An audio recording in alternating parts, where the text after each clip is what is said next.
Hello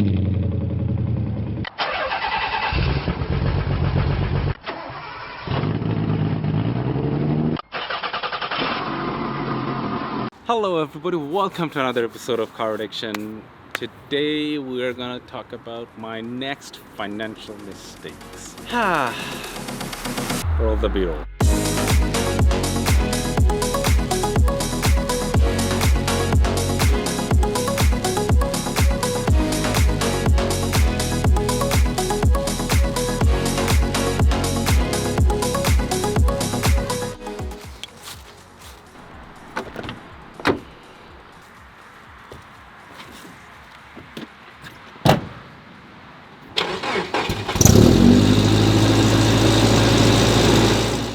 This is your first time in my channel. I'm a huge Nissan enthusiast. I got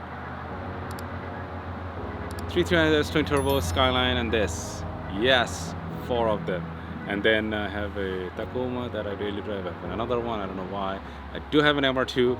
Somebody messaged me, buy it off me. I will just let it go at this point. I need space. And if you're 21 and younger, stop, watch a cat video, talk to a female, do things that makes you happy. Don't be a car enthusiast because it is absolutely detrimental to your financial health. So now the warning is done.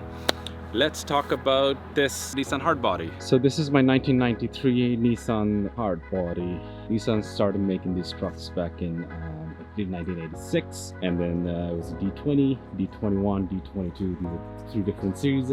I will talk in detail in another video. Today is just a walk around video of this truck. I was a big fan of this truck back in the day when it came in, mainly because of its just simplicity. There's so little thing in this truck to literally go wrong, and all the angles are straight. There's a little bit of bulge on each wheel to show a little bit of muscular side. There's actually a company that make fender flare kits for the front and the back both. That way you can put giant tires in it, 4x4 series. This hardbody comes with a K824E engine, which basically comes with a North American version of the 240SX. It's pretty gutless, but the truck doesn't weigh anything, so kind of works for what it is. So I'm just gonna leave it at that. In my next video we'll go outside for a drive, and I'll give you a driving impression.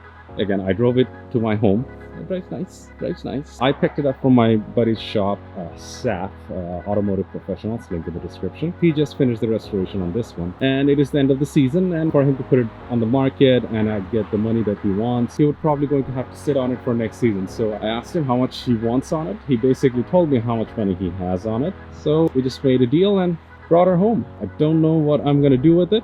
I don't really have much of a plan for this, but it's something that I really wanted. The body is clean, it's rust free. It's hard to come by with a body this clean. The undercarriage is very clean. We'll take it on a hoist one day. You can see through here, super clean.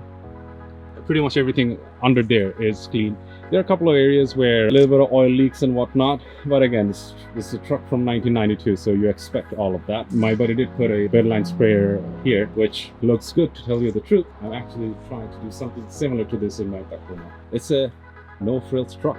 It does have a little bit of ding here. It's probably from one of the cars that was parked right beside it and opened the door or something on it. Something that I will take care of it. What do you guys think about these lights? I'm not too much of a big fan of it. It's a little too blingy for me. As you guys know, I like to be as close to as original, which is not the case when it comes to this truck, because as you can see, the rear bumper is shaved and I like it. And the other thing is the rear has a 3-inch drop, front has a 2-inch drop. That's why it sits lower to the ground. And I went for a drive the other day and I really like the way it drives. So a couple of things issue. As I said, right over here there's a ding. I'll get it fixed, even though it was just finished. Parking lot issue at my buddy's shop, so he'll give me a hand with it. But the tires are 235/40/17, decent tread left in it, but if you look close, they're dry rotted, so I don't feel safe. So these tires will be swapped with a 225/45/17. So what that's gonna do is we'll still have the same sidewall height, but it will give a little stretchy look, which I'm probably looking forward to. These wheels, believe it or not, are from a Cadillac Escalade, so go figure.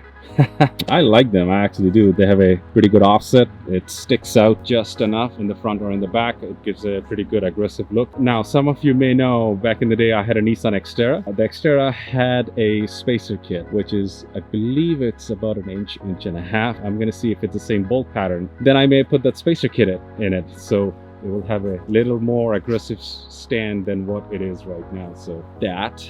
When it comes to the engine, as you can see, it's a pretty standard K824E engine, except it has a air filter delete or something like that. Like, I'm not happy how that air filter sits there, sucking up all the hot air from the engine bay. You really should be relocating that to, I see a lot of people, they run a pipe from that corner to this corner, something I'll look into. It does have a nice exhaust and a header, and right over there, there's a spot for an AFR, so I'll definitely put an AFR in it because I have one lying around, so might as well use it. In terms of anything else in that engine, it's pretty bone stock, and the way I like it, because I don't really have any plans to do much to this engine because there isn't much you can do. Having said that, I do have an SR20 blacktop full swap sitting in my storage right there.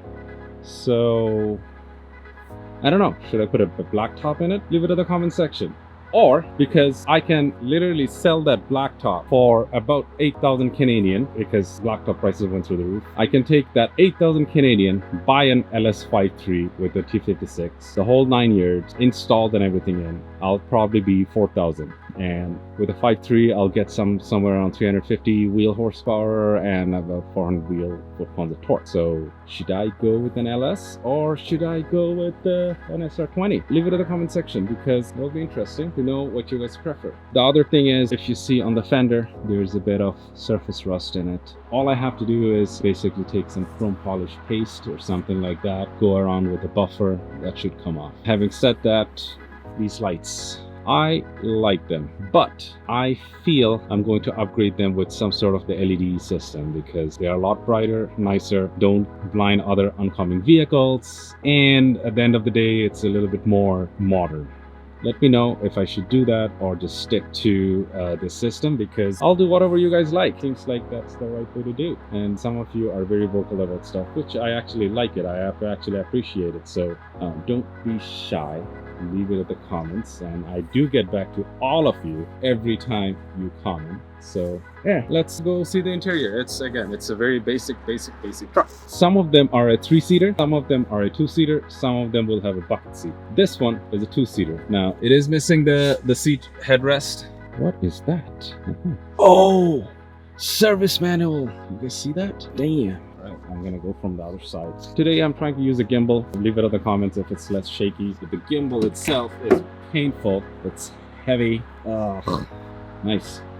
It's a 97 truck service manual. This is a 93. A lot of things will be similar, but a lot of things won't be, because the 97 truck will have a OBD2 system. This one does not. Okay, there's the speaker system. Must be an app somewhere. Maybe not. Oh, what is that? In and out car wash since 1961. Well, this thing looks like since 1961. Damn, these are heavy. Brake rotors.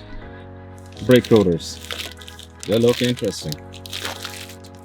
And I see some pads.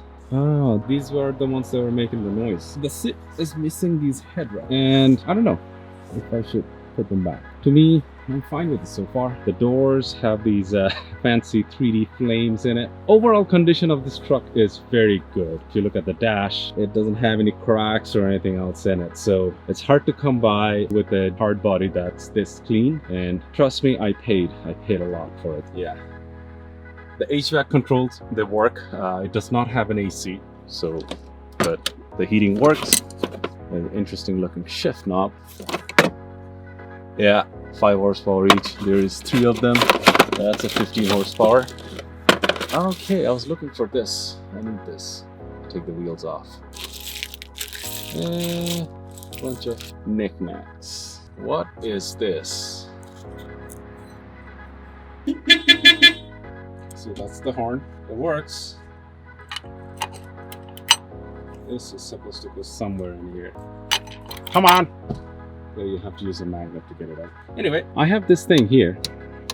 don't really know what it does, and that's where all the fuses are. So in terms of an interior walkthrough, the door doesn't have anything in it other than a wind-up window. I do have remote lock and unlock, which is a great feature. Everything else is pretty simple. Aftermarket steering wheel, somebody wrapped the steering column. Looks nice. One thing I noticed when I was driving here, I had the heat on, but I was receiving some cold air through these vents, so I gotta figure out a way to fix these vents. Another issue is, not a big one, small one. If you notice, the door, it sticks. I'll figure it out. It's probably hitting here. Okay, let's look at the dash.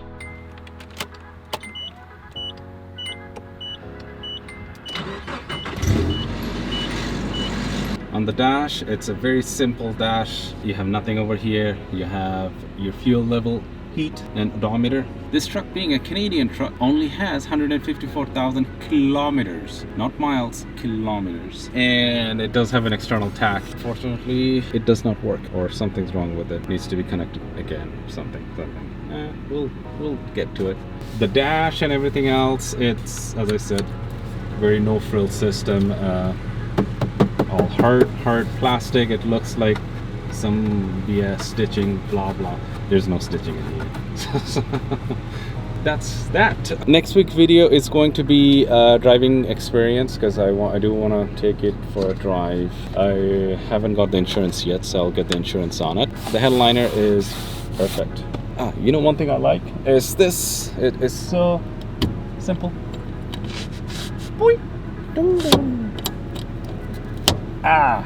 That's what I like about this truck. It's no frills. It's simple. It does have a limited slip diff, which will get me to a little bit of slidey if I have enough power, or if I manage to get enough power. That's that. Hit the subscribe button and the bell notification, and stay tuned for next week's driving video.